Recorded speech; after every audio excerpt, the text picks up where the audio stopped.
Bonjour Jérémy, bonjour à tous. Cédric F, 48 ans, comparaît devant la cour d'assises de l'Aube jusqu'à vendredi pour avoir tenté d'assassiner ses enfants et son ex-compagne le 6 janvier 2023. Ce jour-là, il s'était présenté au domicile muni d'une hache et d'un pied de biche. Il avait asséné des coups à ses deux garçons et à leur mère avant de les piéger dans la maison en flammes. Lui sont reprochés aussi des violences conjugales sur la même victime 6 mois auparavant, avant que la justice ne lui interdise de mettre un pied dans la maison. En détention depuis janvier 2023, il encourt la réclusion criminelle à perpétuité. Article complet à retrouver dans l'Est éclair. Ce mercredi en fin de matinée, un habitant de Montmirail a été délesté de plusieurs milliers d'euros, victime d'une escroquerie à l'appel téléphonique particulièrement élaboré. Le numéro qui s'était affiché sur le téléphone était bien celui de la brigade de gendarmerie de Montmirail. Au bout du fil, un prétendu adjudant appelé en prétendant que sa banque avait signalé une escroquerie. Peu de temps après l'appel, c'est son banquier qui appelait pour lui demander ses données bancaires. La gendarmerie de Montmirail alerte sur cette nouvelle technique d'escroquerie par appel téléphonique d'un faux gendarme. Depuis ce mercredi matin, le gymnase Jean Moulin de Saint-Dizier est en pleine démolition. Après l'entrée en vigueur d'une nouvelle loi sur les normes d'isolation, le bâtiment était considéré comme une passoire thermique et ne respectait plus les normes écologiques. Cette démolition intervient dans le cadre d'une nouvelle loi sur les normes d'isolation entrée en vigueur en janvier 2025. Ce projet rentre dans la volonté de la ville de respecter l'environnement, mais également de proposer de nouvelles infrastructures sportives au Bragard. Après 2 mois de restauration, le maître-autel néo-gothique de la basilique Saint-Urbain de Troyes retrouve son éclat grâce à 2 artisans au bois. Financé par la DRAC Grand Est et la ville de Troyes à hauteur de 25 000 €, cet édifice n'avait jamais bénéficié d'une remise en état complète depuis sa création il y a maintenant 120 ans.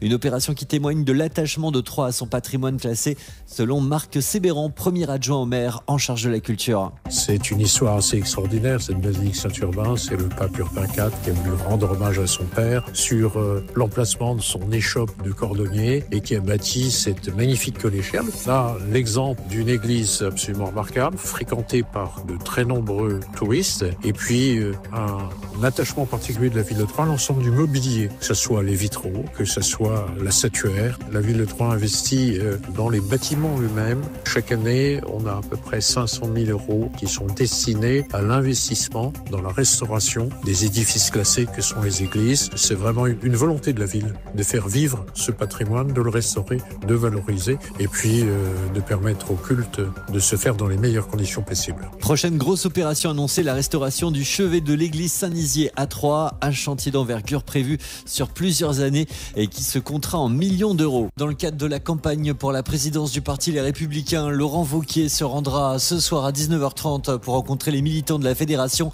à la salle polyvalente de Saint-Julien-les-Villas. Et puis Éric Zemmour se rendra à Troyes demain vendredi.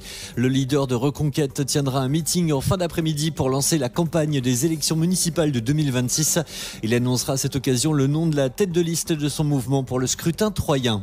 La sénatrice de l'Aube, Vanina Paoli-Gagin, annonce avoir co-signé la saisine du Conseil constitutionnel engagée par son collègue du Doubs, Jean-François Longeau. Elle conteste l'instauration du scrutin de liste paritaire pour les communes de moins de 1000 habitants lors des prochaines municipales. Cette proposition de loi avait été adoptée le 7 avril dernier. Un texte qui risque, selon elle, de pénaliser lourdement les élus locaux de la ruralité, déjà confrontés à une crise des vocations. La CGT avait appelé hier à une journée de grève générale ainsi qu'à manifester devant l'hôpital pour sauver le service des urgences menacé de ne plus fonctionner que 2 jours. 70 personnes étaient ainsi rassemblées hier après-midi devant l'hôpital de Vitry-le-François pour dire non à la possible transformation du service des urgences. Ils étaient des centaines hier soir à la cathédrale Saint-Pierre et Saint-Paul de Troyes pour une messe en cérémonie du pape François, décédé lundi à l'âge de 88 ans des suites d'un AVC. Le pape des pauvres, comme il était souvent surnommé, laisse derrière lui des millions de catholiques en deuil. Nommé évêque du diocèse par le pape François en 2021, Alexandre Joly, évêque de Troyes, l'avait rencontré à plusieurs reprises. Il a tenu lors d'un moment solennel à rendre hommage à l'homme qu'il admirait. Et il se confie au micro d'Eva Garnier. Les caractéristiques, c'était sa simplicité. J'ai le souvenir de venir avec une quarantaine d'évêques et il nous dit je suis avec vous, un frère parmi ses frères. Et son cœur qui se prenait d'émotion dès qu'il y avait quelqu'un de plus fragile, de plus abîmé, et montrant cette compassion qui était celle de Dieu mais qui l'habitait complètement. Avec une parole pleine d'audace. Combien de fois il a bousculé à l'extérieur de l'église, dans l'église, pour qu'on soit plus ajusté à la fois à Dieu et à la rencontre de l'autre, à la rencontre des autres, que ce soit dans la rencontre avec ceux qui croient, ceux qui ne croient pas, avec ceux qui ont notre religion, voulant dépasser toutes les incompréhensions, les préjugés, qu'il avait ce caractère prophétique, mais un prophète, ça bouscule, donc il nous a beaucoup bousculé. Les funérailles du pape François auront lieu samedi matin sur la place Saint-Pierre au Vatican. En attendant la nomination de son successeur, c'est le cardinal Kevin Farrell qui officie par intérim. Latitude. Météo. Un temps variable pour ce jeudi dans l'Aube avec une alternance entre nuages et éclaircies. Quelques gouttes de pluie qui ne sont pas impossibles sur la partie sud du département et notamment sur la côte des Bars. 14 degrés pour les températures maximales à Vendeuvre et Lusigny, 14 à 3 Épinay.